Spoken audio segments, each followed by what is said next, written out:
In this exercise, we can use the same formula that we just used in the previous exercise where we were arranging the trees, and we had groups of different kinds of trees that had different sizes. So we have 10 letters.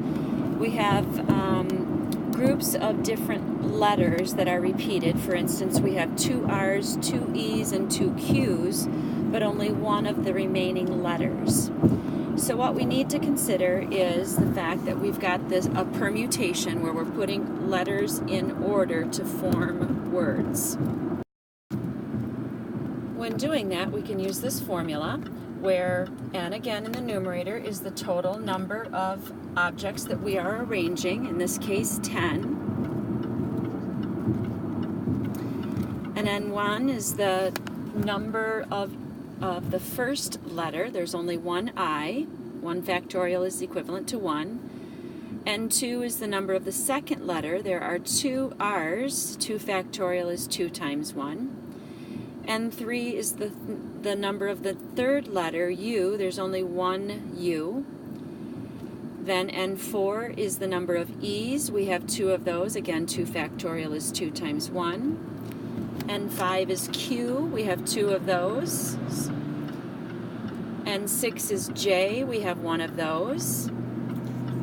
N7 is Z, because we already counted the R's and E's, and we have 1 of those.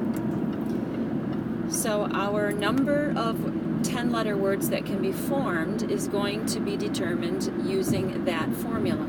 So I'm going to start to break down my 10 factorial. 10 times 9 times 8 times 7. Again, I'm writing with my finger, I apologize. Times 6 times 5 times 4 times 3 times 2 times 1. And on bottom we have 2, 2, and 2, because everything else is a 1. So let's see, one of those 2's will cancel the 2 there.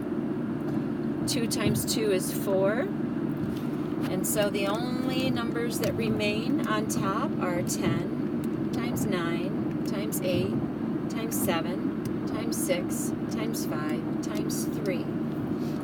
Therefore, there are 453,600 words that can be formed from those 10 letters.